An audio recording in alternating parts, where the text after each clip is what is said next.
female on the women's swim team at the University of Pennsylvania. UPenn, of course, has been forced by the Trump administration to issue an apology to all the female athletes that were hurt by Leah Thomas. So we are going to have Paula Scanlan on the show here shortly to talk to us about what this saga over the past couple of years has been like.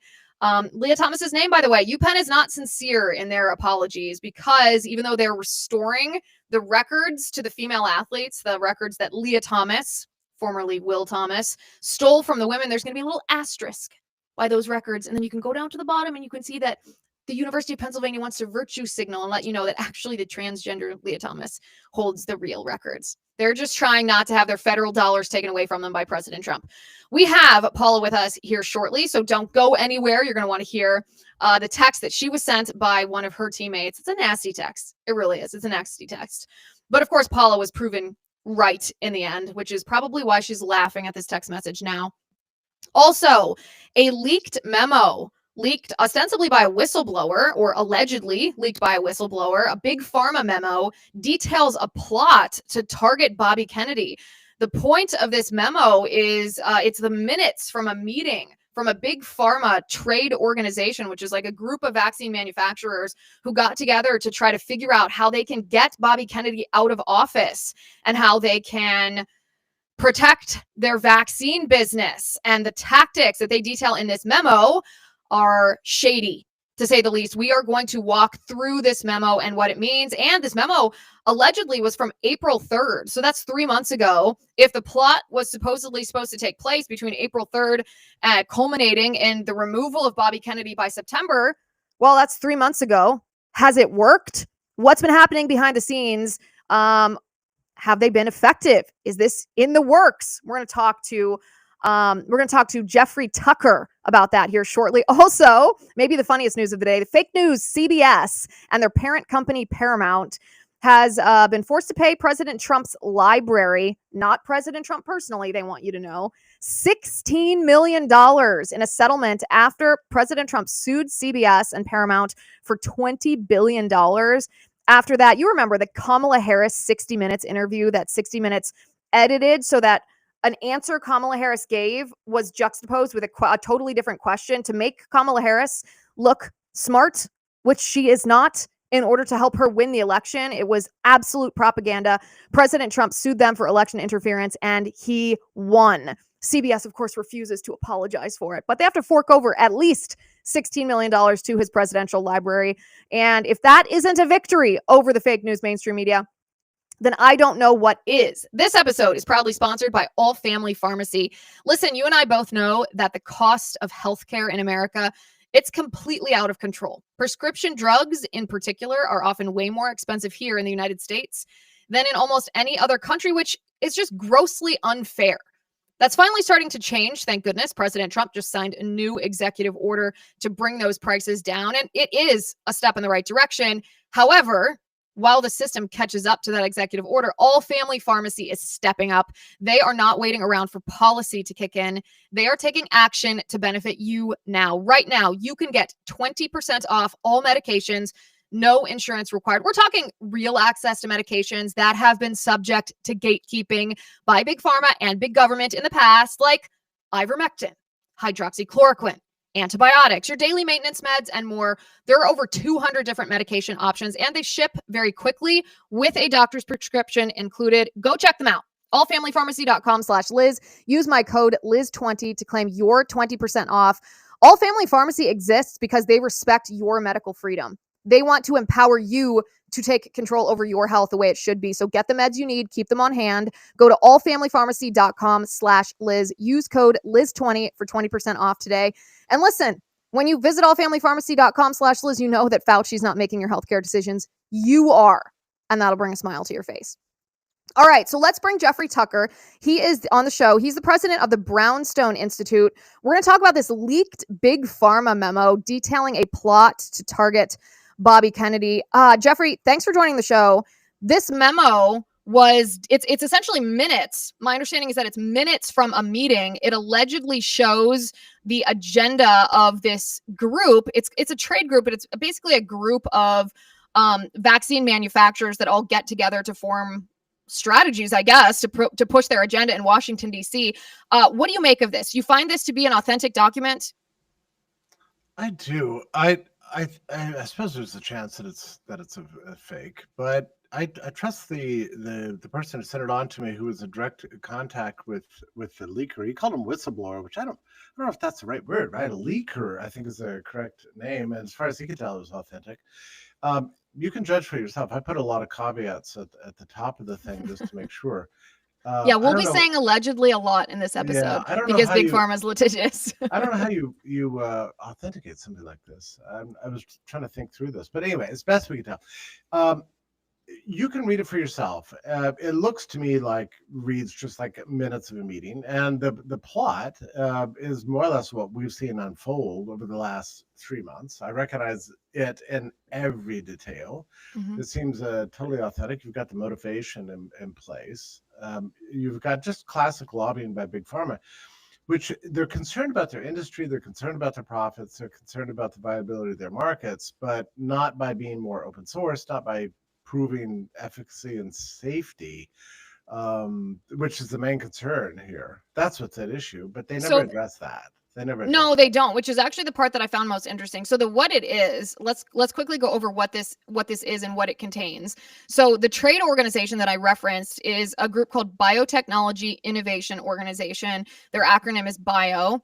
The membership of this organization include vaccine manufacturers, drug manufacturers like Pfizer and Merck, Novavax, Vaxcyte, in addition to hundreds of others biotech firms. So again, this document is essentially a summary or the minutes readout of this April 3rd, 2025 meeting, allegedly, in which they are trying to figure out how to get Bobby Kennedy out of office. Now, that in and of itself is not terribly scandalous, except for the fact that they are not interested in the science that Bobby Kennedy is trying to reclaim in public health in our government. But one of the quotes in this document states what the agenda of the meeting is. And this is the quote: "It is time to go to the Hill and lobby that it is time for RFK Jr. to go." Now, here's what I will say. They're entitled to that opinion, and I think that they're wrong.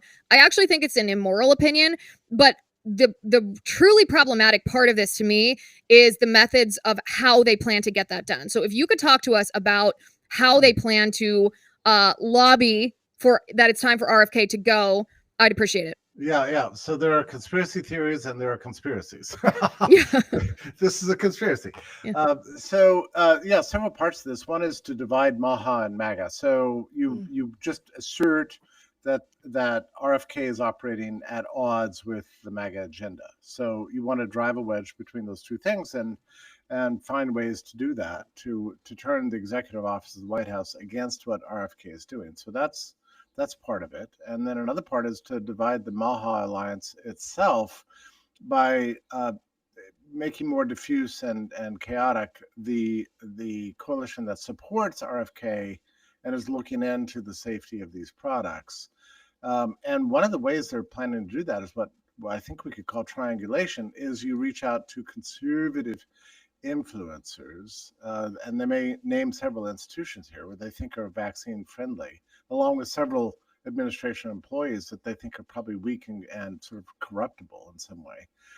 And they're dedicated. Wait a second. Let's bring up what those names are, because I think people are going to be really interested. They name as some of their potential allies Dr. Oz, Senator Bill Cassidy. They mention Mark Hari at the FDA. They mention his name as well.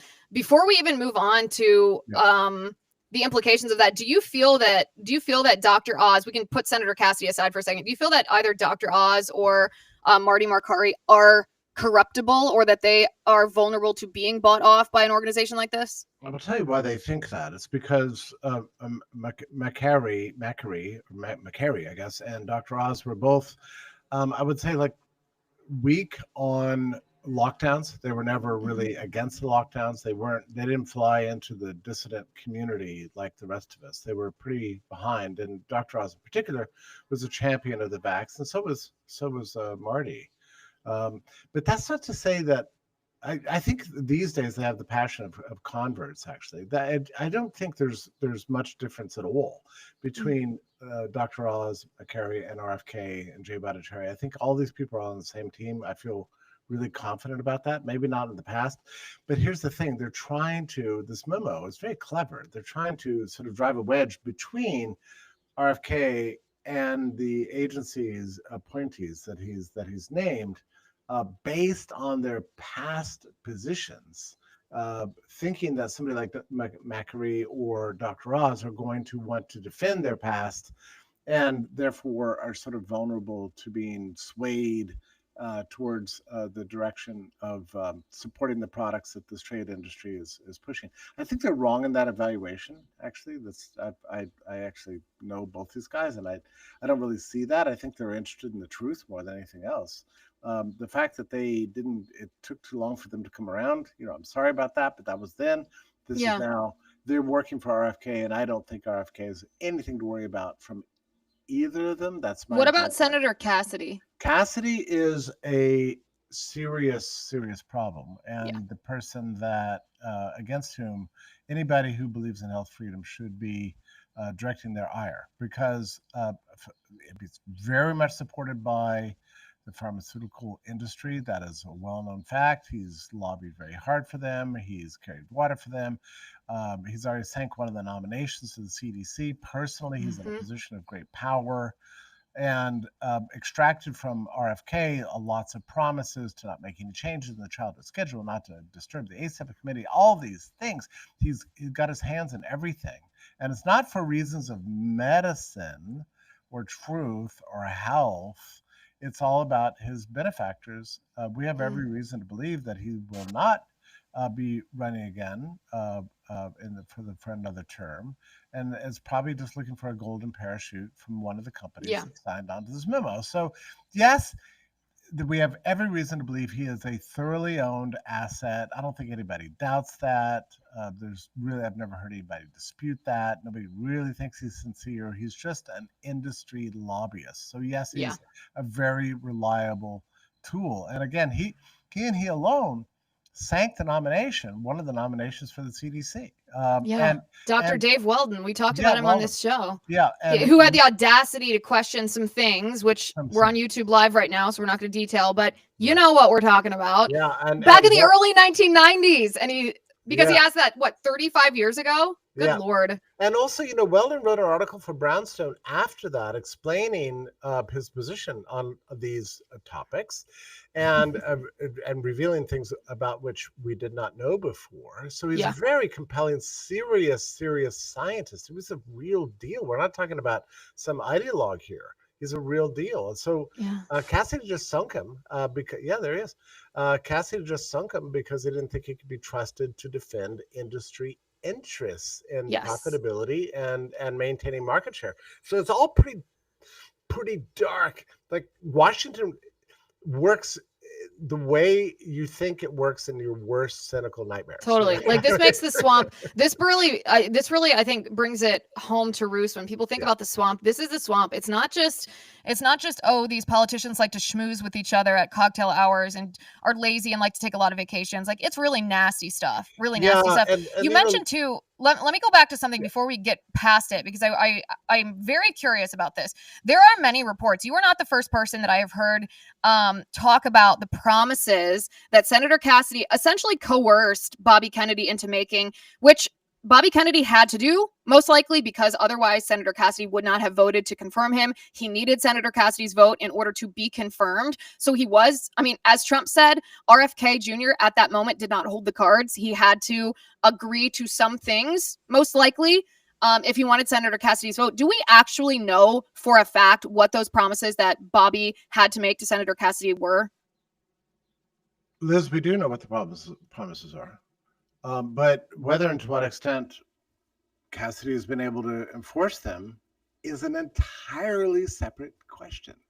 And to that, I would just say, Cassidy does not have the power to force RFK to answer his phone calls or to meet with him or to comply with what he says and so on. It doesn't have So that power. what were those promises that RFK made to Senator Cassidy? Like not to disturb the childhood schedule, for example. And did RFK actually agree to that in the moment? Well, Yeah, I mean, I don't remember his exact wording. My guess is he said something like, "I would not do and make any changes in the childhood schedule without evidence." Right? He probably said something like that. Right. He's pretty good with his language. And on the ACEP committee, he probably said, "We'll never make any unwarranted changes in the ACEP committee." Right? So these are the kind of things you say. Yeah. I'm not saying he was lying. He wasn't. But the point is that Cassidy. No, I mean, it's politics. It's politics, and Cassidy is in no position to enforce anything, and RFK knows that. I mean, Cassidy cannot. I mean, he's a senator from, where is he from? From Louisiana or something like that. But he doesn't have the power to make decisions for the health and well-being of all children in America and all Americans. It's absurd. He just finds himself in this very powerful position, and is bought out by industry contributions. Well, there are still Senator Cassidy. Unfortunately, he does have a bit of power though over RFK indirectly, because there are still Senate confirmations of other HHS related personnel that require Senator Cassidy's vote, and so I mean, you can play power politics like that too, and say, hey, we're not gonna confirm, somebody else. I don't want to put ideas in his head if you don't do X, Y, and Z. But here's the thing. I do think it's really important to look at some of the language in this memo, because there's basically Kennedy's actual policy proposals. And you guys at Brownstone Institute did a really good and thorough rundown of the implications of this memo. Highly recommend that everyone watching and sitting here with us today go and look at Brownstone's summary and the implications of this. But Kennedy's actual policy proposals is he wants to institute what he calls the Kennedy bar in public health, which means that there would be preclinical safety testing. You can't bring a new experimental product to market without first having safety information. He wants radical transparency. He wants the publication of raw data so that you and I can actually look at this stuff ourselves and we don't have to rely on deference to the experts. He wants a better type of long-term health tracking. So our VAERS system, we all know, is not actually representative of the harms that people suffer from medical products that they are coerced into taking. It is underrepresentative. And he wants restoration. This is what I asked him the last time I talked to him. He wants restoration of manufacturer liability. And I got to tell you, Jeffrey, that to me takes care of so many of the other problems. If you actually restore liability back to these medical product manufacturers, then they have to actually change the implications of their products, because otherwise they will be sued out of business. That is really true, and that is something that I know he's working on. That and pharmaceutical advertising, right? All these things work together. But you're right, product liability just alone would make such a dramatic difference. We would see the entire landscape shift, and many of the thousands of companies that have signed up for this trade group might go into Chapter 11 in a matter of days. I mean, which would speak to, I mean, then you wouldn't have to, look at someone and be like, they're anti, they're pro. It'd be like, well, the manufacturers themselves are the ones that are doing this. So here's the thing, though. In this memo, there is no discussion of Kennedy's policy proposals. There's no discussion of the Kennedy bar, which is essentially just bolstering the safety and the actual science surrounding a lot of these products and a lot of the approval, the regulatory approval for these products. Instead, and this is a sentence from Brownstone's summary, but I want to read it, or your analysis, I should say. I want to read it because I think that this is exactly correct. You write, Bio, that's the trade group that this memo allegedly was leaked from. Bio's fear is not scientific opposition. It's that Kennedy's regulatory scrutiny may render their current profit model obsolete. Yeah. And I think that actually encapsulates the entire memo in one sentence, because truly there were allegedly the CEOs of some of these vaccine manufacturers expressing concern because they're not getting investments, because investors aren't confident that they can just get rubber stamp approval on their products. Now they have to actually go through a real safety tested preclinical trial process before they're going to get approval. And so it's not a surefire return on the investment like it has been for the past 30 years. Yeah, and they lobbied for that indemnification from liability precisely because they didn't otherwise think they could face the market test. So all we're asking for is a capitalistic free market here, where people bear responsibility for the consequences of the products they're for the promises that they're making to people that this is safe and effective. If it's not safe and effective, well, the industry bought the indemnification back in 1986 because they were not confident about their products, and we know this. So pulling that would be dramatic. That, and I mentioned pharmaceutical advertising too. But they're concerned about any disruption in this house of cards that they've created. So that's why they were very concerned about changing the ASIP. And the shady part that I mentioned at the beginning too is when they're talking about how they want to communicate to the public and how they want to communicate to the lawmakers in Washington, D.C. that they're lobbying, they are recommending that lobbyists use our words against us. So, for example, think about Doge. It's embraced by President Trump supporters. It's embraced by MAGA. Everyone wants to Doge. We want efficiency in our federal government. We want transparency. We want to know all the bad things that the government has been weaponized against us, or all the ways the government has been weaponized against us. We want a secure border because we want safety in our streets. So taking those words, this memo actually encourages co-opting those words: safety, efficiency, health resilience, and transparency, to try to use them against lawmakers in Washington, D.C. in order to try to get Bobby out of office. That is so slimy. And don't forget national security. Right? Yeah, national security. They mentioned that several times, that we need these products for reasons of national security. We know where that brought us last time. Terrible. Total lockdown of the global economy, not just the national economy. You weren't able to go to church. You didn't for two holidays, Christian holidays, not for Easter, not for Christmas. Terrible. During 2020 and following, and in some places 2 years of school lockdowns and millions of businesses destroyed, and then they mandated we all walk around with masks. I mean, the whole thing is crazy and scary. But I think about this all the time, Liz. I mean, the pharmaceutical industry is maybe the most powerful that's ever been assembled in the history of humanity. There's never been an industry that was able to totally shut down the world to wait for its product to come along. And when we didn't want that product, at least not enough of us wanted it, then they were able to lobby most governments in the world to segregate their cities by the vaccinated, unvaccinated, and then force their product on into everybody's arms. Millions of, even billions of people were forced to take medication they didn't want, and now many people are suffering, and they've got indemnification for the harms.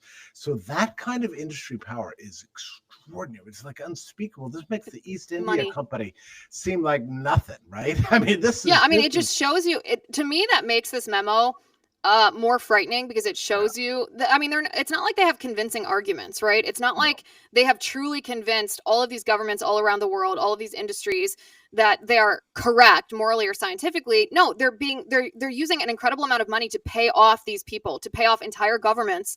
And so when I see a memo like this, it frightens me, because I know the extent of the war chest that Big Pharma has built up in order to enact their agenda on us. So my last question for you is, do you think, I mean, we're 3 months now from when this meeting allegedly took place. The date on this says April 3rd. We're now, July 2nd, July 3rd? I think it's July 2nd today.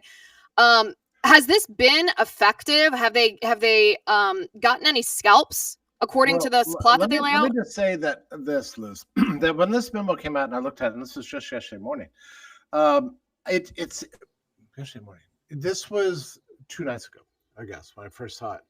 It seemed to explain a lot of things that were otherwise mysterious to me, that I've watched unfold over the last 3 months. Like surprising voices coming out, decrying RFK, trying to throw a monkey wrench into the gears, splitting MAGA and MAHA, strange alliances, surprising weird things going on all the time. And this is my job as the head of Brownstone. So I sort of on the front lines of this whole thing. There were so many strange things, but pretty much right after this meeting, things began to change. Unusual voices began to pop up saying things I wouldn't have expected out of them, and align themselves with, and people suddenly interested in this problem who otherwise had never spoken up for 5 years on these topics at all. So I knew there was some weird change in the matrix, for lack of a better term. Yeah. So when I smelled the dollars and cents at work. Yeah. And this memo specifically said that they are allocating $2 million, which, I mean, in Washington terms, is not a lot of money. But if you're talking about sort of influencers that are kind of poor and you're looking for a leg up on things, $2 million can buy you a lot of influence, actually. So that's what they pledged to throw. Plus, that's only the beginning. That's their first campaign just being tested out in one city. So yes, compared to how much money Big Pharma has, $2 million doesn't sound like a lot, but just for the first, let's test out this campaign that they are about to launch is called Why We Vaccinate. And they intend to, quote, use science and fear to try to manipulate people. And fear. Yeah. So every good scientific product that actually has real efficacy requires fear to sell it to the people. You should be afraid. Well, so it's all a matter of creating chaos and making people confused and making people suspicious. You're like, oh, we can't trust this Dr. Oz guy. You can't trust this Marty McAree, and so on. Yeah. RFK is really just a limited hangout, or whatever the line of the day is. Yeah. He's not really MAGA. He's really, really bad news, and try to turn Trump against him. All these were plotted out in this memo. These are the things we can do to keep RFK's agenda of science and transparency, and Jay's too, and Dr. Oz, and so keep it from going through and to revert back to the status quo. And this is just the beginning. They have so many schemes. It's unbelievable. I watched the ACEP meeting the other day, and I was astounded at just the thickness of the bureaucracy and how they seemingly have everything sewn up. All I can say is, if we're going to win this fight, it's going to take clarity, moral courage, determination, prudence, and really just kind of a relentless focus on the goal. And we might eventually get there, but I tell you what, there are so many barriers in the way. And if you doubt it, read the memo, see the plot, don't be manipulated, don't believe the lies, and stick to the agenda, which is just really about science and transparency. We are not going back to what we've lived through for the last 5 years, which they locked us down, destroyed our lives to make us accept their experimental product. Terrible. And by the way, guys, if you want to read this memo, we're going to send it out in the Liz Wheeler newsletter. So if you're not already signed up for that, go to lizwheelernewsletter.com because you should read this for yourself. It's also, by the way, going to take a cadre of citizen journalists like you, scrutinizing everything that happens at HHS, everything that happens, in the office of Senator Cassidy, everything that happens related to these efforts to bring the Kennedy bar back to public health. Jeffrey Tucker, thank you so much for joining the show. I appreciate it. Guys, you can find him at the Brownstone Institute. We really appreciate being on the show today. Liz, thank you so much for covering this. The New York Times, Washington Post have not touched you yet, but you're all over the story, and I appreciate it. Well, unfortunately, I have to say I'm not surprised about that. Okay, we have on the show with us today a former teammate of the transgender swimmer Leah Thomas. And when I say transgender swimmer, I mean biological male Will Thomas, who started identifying as a woman after he failed as a male swimmer. I think he was ranked 400 something. And then when he started identifying as a woman, he started winning. And the result of that, of course, was actual women who swam in college swim on college swim teams. Not just his swim team at the University of Pennsylvania, but others were deprived of the opportunity to win and achieve and set records because a man was stealing that from them. And collectively, our culture, especially the left, was just ignoring this erasure, this manipulation of women. So we have Paula Scanlan on the show with us today. She began to speak out against this after she was forced to undress in the locker room after swim practice, 18 times every week, with a fully naked, fully intact biological male. And she was told that she shouldn't complain about this. In fact, the school recommended that she go to a certain type of therapy to make herself comfortable with this if she was uncomfortable. It's just some of the most, imagine being the father of one of these girls and having your daughter be told by a school administrator that, it's their problem if they're uncomfortable seeing an adult naked male in the locker room with them. So Paula's going to join us on the show here in just a second. But I want to mention one of our sponsors for the show today, Crowd Health. What if you could get your health care for just under $100? Compare that to how much you're paying for health insurance premiums right now. You have heard me talk a lot about Crowd Health on this show because my husband and I, we quit our health insurance and we joined Crowd Health. And I want to tell you about something new that they have just introduced. You can finally rid yourself of the bureaucracy of the healthcare system and take agency over your own health. Crowd Health just introduced the Black Swan membership. It's the healthcare alternative for people who want autonomy over their care, the costs, their own lifestyle. They just need a little help with one of the Black Swan events that unfortunately do happen in our lives, no matter how careful we are. For just $95 a month, you get access to a team of health bill negotiators, low-cost prescription and lab testing tools, and a database of low-cost but high-quality doctors vetted by Crowd Health. You stay in control. That's the most important part. Without insurance and their networks dictating your care. And what if something major does happen? Well, you pay the first $15,000, and then the crowd, that's people like me and my family, step in to help fund the rest. It feels like options that we used to have before Obamacare messed everything up. And if you use my promo code Liz, it's only $80 for the first 3 months. Visit joincrowdhealth.com. Use promo code Liz. The mandatory disclaimer is Crowd Health is not insurance. I personally like to call it assurance. Opt out. Take your power back. This is how we win. Joincrowdhealth.com. Joincrowdhealth.com. Promo code Liz. Okay, with us now is a former teammate of the swimmer Leah Thomas, Paula Scanlan. Paula, good to see you. Thanks for joining the show.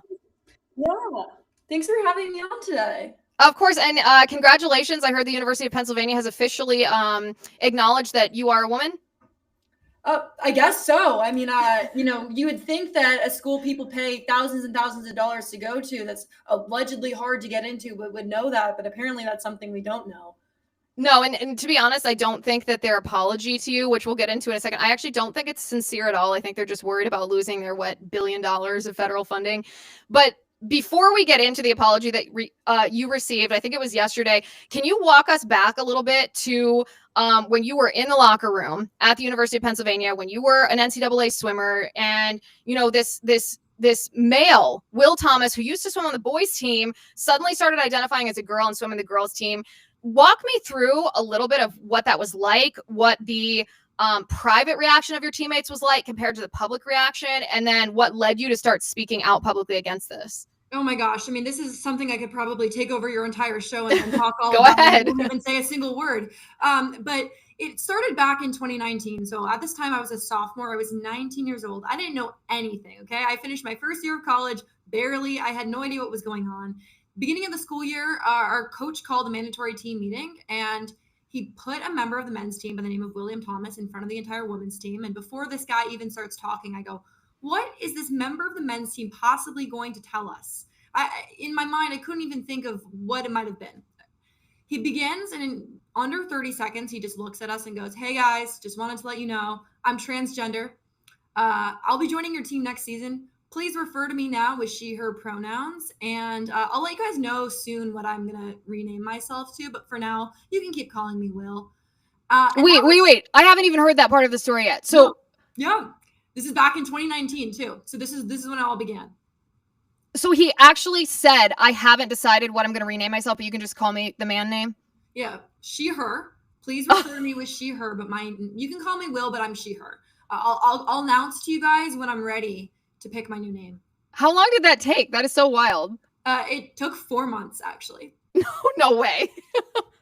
Yeah, so did people do this? Did people on your team start calling Will she, her?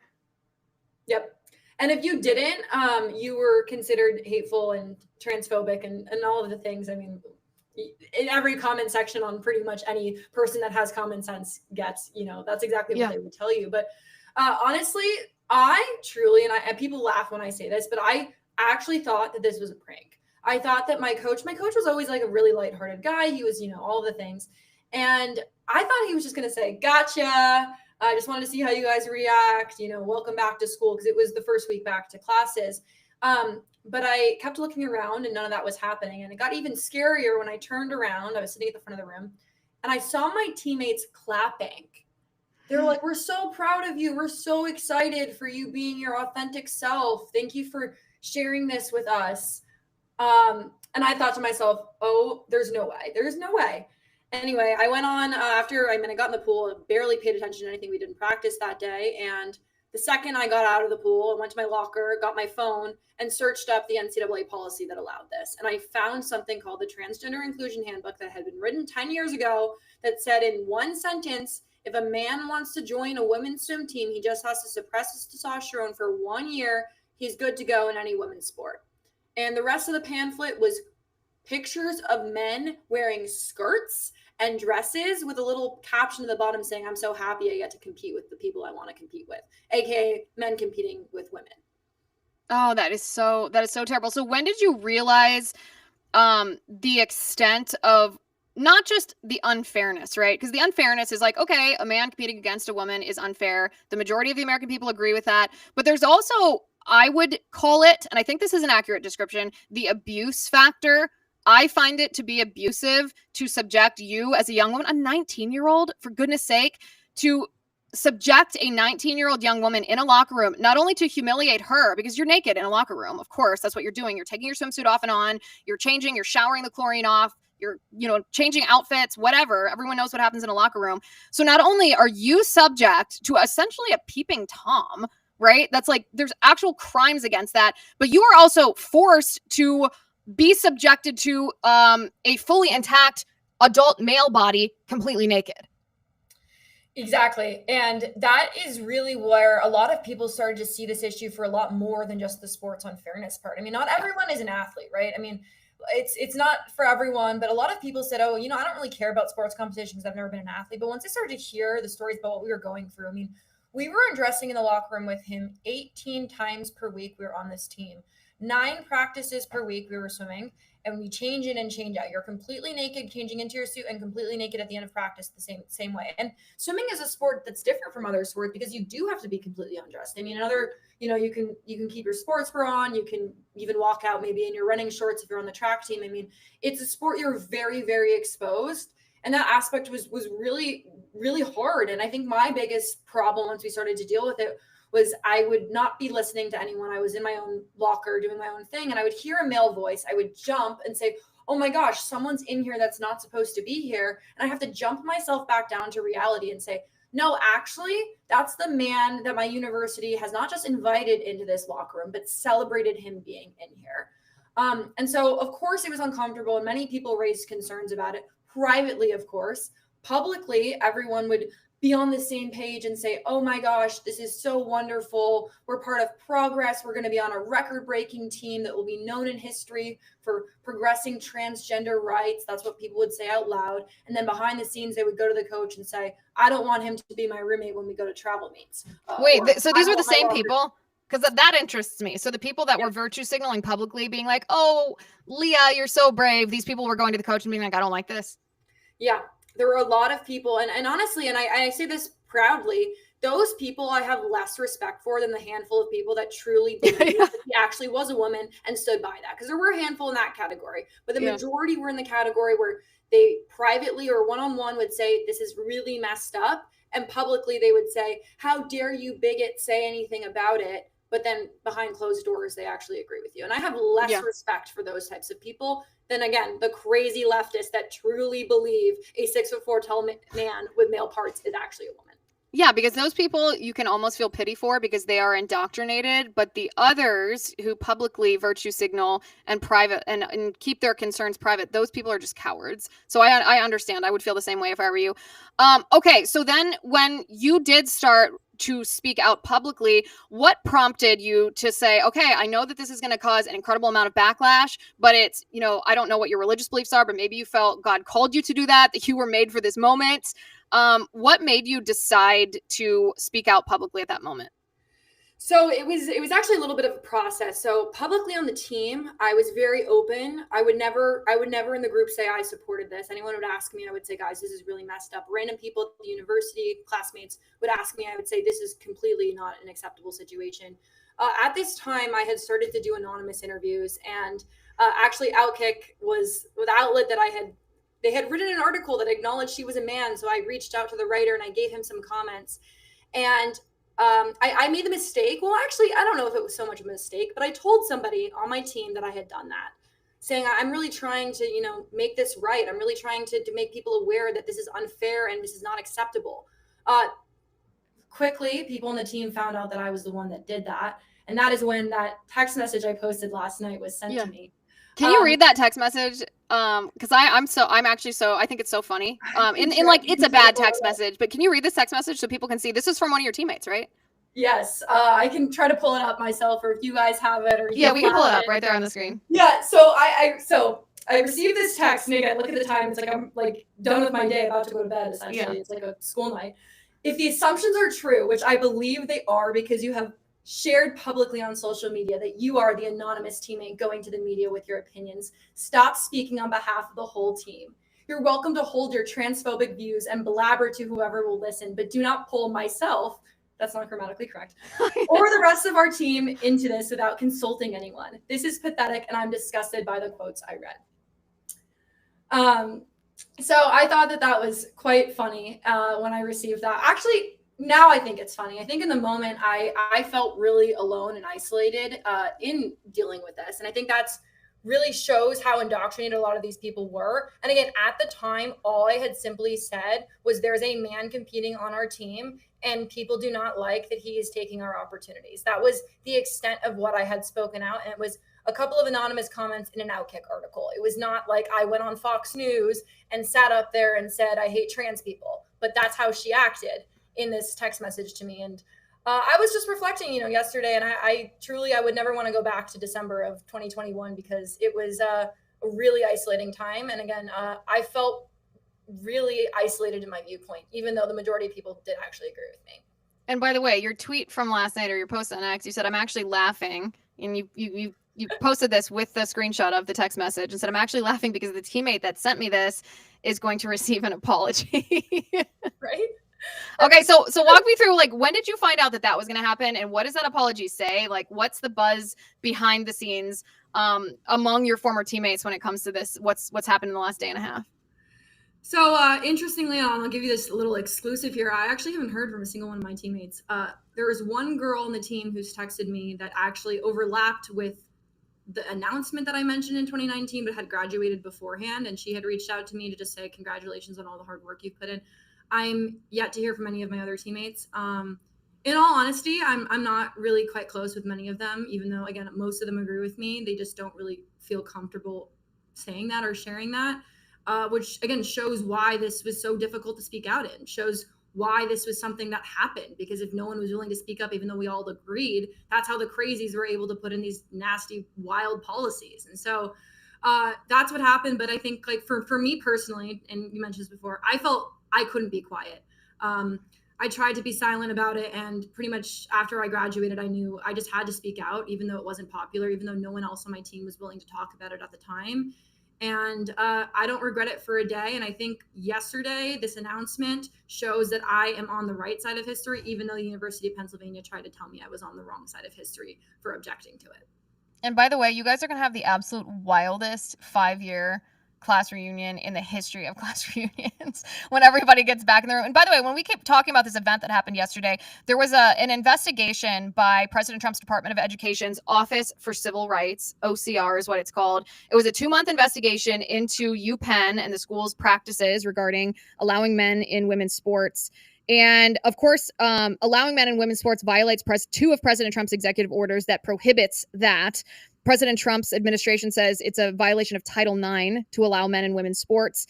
And so President Trump did exactly what he should do. The University of Pennsylvania received almost $1 billion in federal funding in 2024. That's 1 year, almost $1 billion. And so President Trump said, listen, you violated not only my executive orders, but federal law. And if you don't change your policy, if you don't issue an apology and change your ways here, then you are going to lose that money. So Penn issued this resolution, which included sending an apology to you and other females who were deprived of records and wins, in addition to, like I said, being subjected to that abuse. They're also going to adopt biology-based definitions for male and female under Title IX. They are going to issue a public statement that they're no longer allowing biological men to compete in female athletic programs or occupy women-only locker rooms. Do you think that any of UPenn's participation in this resolution is sincere, or are they just afraid of losing their money? I have no idea if it's sincere or not. I hope that it is. I'm very curious because the formal apology has not been issued. The emails I've posted are just Penn sending the student body sort of a general update on the situation and just saying, hey, we came to terms with the Trump administration on something, just a heads up. From my understanding, we're supposed to still receive one. I'm very curious. There's two ways this apology can go. It's going to be like I'm sorry you were hurt. I'm sorry you were offended. Or that I am genuinely sorry for what I put you through. I am genuinely sorry for the policies that we allowed to allow this to happen to you. And so, again, it could be one of two ways. I don't know if they're sincere, but I think what it does show, at the very least, is that the Trump administration means business. The Trump administration is an administration to be feared. They're not empty threats. They are delivering on their promises. And I think that that's very telling. And I think even any type of apology or any type of this agreement that they came to also shows the University of Pennsylvania in some way is admitting that they were in the wrong. To what extent, still unclear, but I'm very curious to see it. And honestly, I take this as a win because it is historic. We've never seen anyone really walk back this in the way that this has happened so far. So I'm grateful to the Trump administration for it. And I'm proud to say that this is exactly what I voted for. Yes. Oh, me too. Me too. I mean, I was a swimmer too, not in college, but in high school. I have 2 young daughters. I mean, this is a victory, not just for your own personal vindication, but for women athletes everywhere, for the next generation of little girls. And by the way, I don't just say, oh, I don't believe that UPenn is sincere. That's not actually just my opinion. It's also because in the record books, so they reverted records that Leah Thomas had stolen from women back to the women who rightfully own them. But they put a little asterisk by the record, and at the bottom there's a little note that says transgender Leah Thomas actually won these. So that doesn't sound like sincerity to me. That sounds like fear of losing their money. But you're right. This is why both culture and government are important too. Like, I'm all about changing hearts and minds. Let's try to recruit these people and persuade them that it's wrong for men to be in women's sports. At the same time, there is an authority that we have when we have won seats in government, as President Trump did, duly elected president, and he should use that just authority to make sure that that we, even if culture is getting an issue wrong, that government is protecting the rights of our citizens, especially in this case, female athletes. So I appreciate your courage in speaking out, and I hope you're taking a moment to enjoy this apology, not in the vindictive way, but enjoy it. I mean, you went through a lot, and it's an incredible thing that you helped rectify, you helped bring justice to. So thank you for that. Absolutely. I mean, I'm grateful really to everyone who's brought attention to this over the last, several years. I mean, actually, it's an interesting time for me because it's actually July 2 years ago. I quit my full-time job, the one that they told me I was never going to have if I ever spoke out against men and women's sports. Spoiler alert, no one actually wanted to fire me for saying something that pretty much everyone agrees with. But I worked on doing this. I testified for bills. I talked about it. I posted, funny things on Twitter. I mean, it was all of these different things, just trying to get this across the finish line, reaching out to other female athletes. And again, I think the ultimate goal is to make sure no one else went through what I went through, what Riley Gaines went through, what all of us female athletes went through. And I think this really is only the first step, but we're seeing that happening. And I think we really did win on the culture because at the end of the day, 90% of Americans, probably more, agree with this, I would say. And even Democrats are coming around. I mean, even the New York Times admitted 67% of Democrats are on our side on this issue. That's how I know we've won. Yeah, 100%. 100%. Paula, thank you for being on the show. We appreciate it. Thank you so much for having me on. All right, guys. The fake news, CBS and their parent company, Paramount, was forced to pay President Trump's library. They want you to know they didn't pay President Trump individually, but it doesn't matter because President Trump is rich.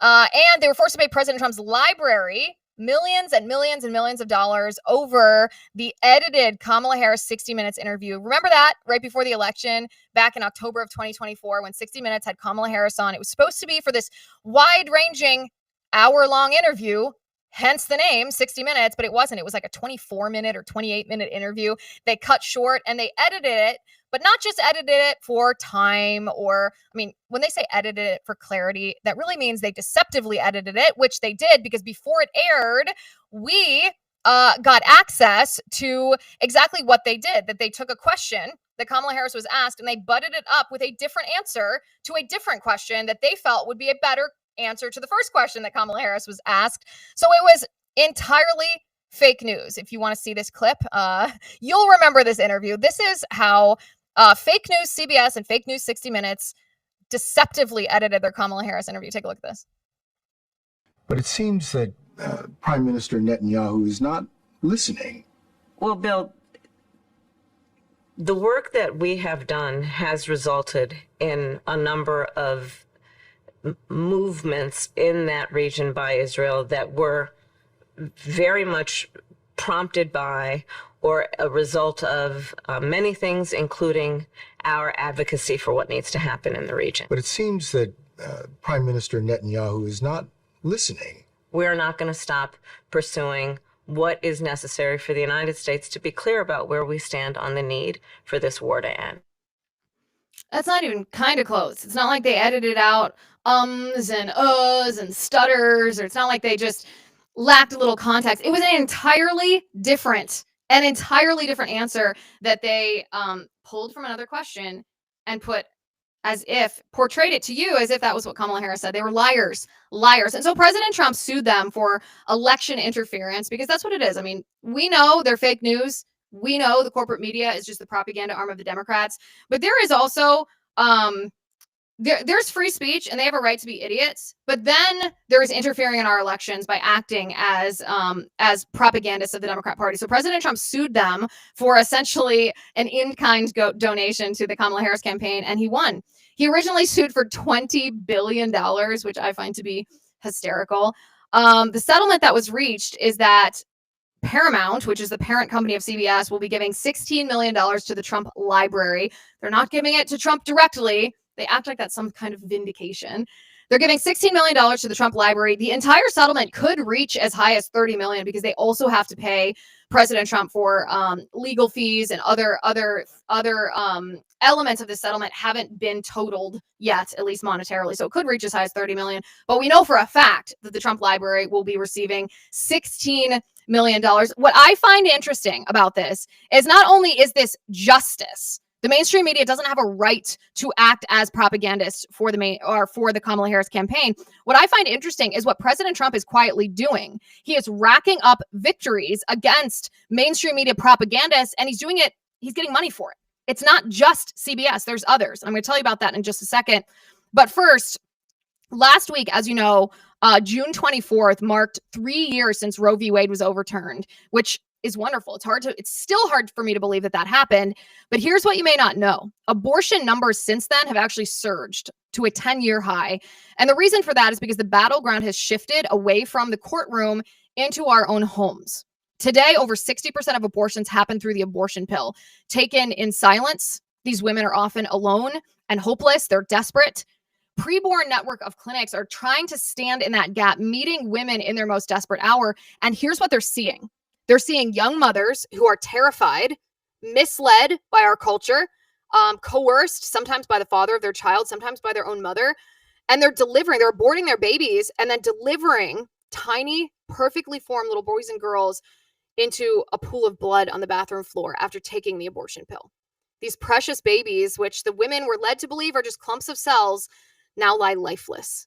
And 11% of these women, by the way, who take the abortion pill will suffer serious health complications as a result of this, side effects of that pill.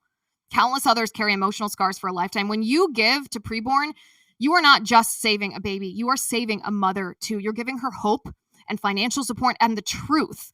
Preborn has already rescued over 350,000 babies, but there are so many more who need our help. Your tax-deductible gift makes this mission possible. To donate now, dial pound 250 and say the keyword baby. And when you say that word baby, think of the little baby girl, the little baby boy that you are saving with your donation. That's pound 250, keyword baby. When a mother sees her unborn child on that ultrasound screen, she is more than likely to choose life for that baby. Your donation pays for those life-saving ultrasounds. Go to preborn.com/Liz. That's preborn.com/Liz. So it's not just CBS and their parent company Paramount who has paid President Trump, although they will not issue any statement of wrongdoing as part of this settlement. Ooh, that's a real victory, guys. ABC News was also forced to pay the Trump library, not Trump directly, $15 million after, you probably remember this, George Stephanopoulos accused President Trump of a crime that he did not commit. A court found that he did not rape E. Jean Carroll. George Stephanopoulos said that he did and was found liable of that. That was not true. Trump sued him for defamation, and ABC News was forced to pay out because of George Stephanopoulos, pay the Trump library $15 million. In addition to that, around the time of President Trump's inauguration, he received a $25 million settlement from Meta, the parent company of Facebook, because President Trump's accounts were suspended after January 6th when he was falsely accused of inciting an insurrection. So what we're seeing here, it's not just an isolated victory from President Trump. It's not just the mainstream media getting smacked back to where they belong. We are seeing a pattern, a precedent that President Trump is establishing of holding these mainstream media accounts or these mainstream media networks accountable for their injustice. We are seeing from President Trump the justice that he promised. And you love to see it. You absolutely love to see it. I highly recommend, if you want to laugh, go to CBS News. I almost never recommend people go to these websites. Go to CBS News and read the article, their write-up of this settlement. They are so bitter, you can taste it as they're describing exactly what's happening here. We're not giving anything to Trump. We don't apologize. We don't admit wrongdoing. Yeah, well, the $16 million that you're sending to the Trump library says otherwise, but thanks for the write-up. So if you want a little pre-July 4th laugh, I recommend that you go look at that write-up. All right, guys, make sure that you share this episode on your social media accounts. Send it to your family group chats. Share it with your friends. You know, even if your friends don't quite agree with your politics, this may be a good one for them to hear about, because as Paula Scanlan said, even Democrats understand that it's unfair for men to compete in women's sports. And we're finally, I mean, think about what we went through watching the saga of Will Thomas identify as Leah Thomas and defeat women, win women's titles in NCAA swimming, as we could clearly see through his bathing suit that this is an intact biological male. And we're told that, you know, we must accept him as a woman. Absolutely not. Finally, there's been some justice thanks to President Trump using the just authority he has as chief executive. Kudos to President Trump for this huge, huge win. Really, really part of his legacy. And as Paula said, exactly what we voted for. Make sure you're subscribed to the show at youtube.com/Liz Wheeler, at x.com/Liz_Wheeler. And of course, we have video on Spotify. Head on over to Spotify, subscribe, leave us a comment, rate our show 5 stars, of course. It helps other people discover everything that we do on a daily basis, And of course, we are offering here at Blaze TV a very special offer to you in honor of Independence Day. This is something we've never done before, and who knows if we'll do it again. So you better take the opportunity now while it's offered to you. A 7-day free trial. You sign up for Blaze TV, you get access to all kinds of exclusive content.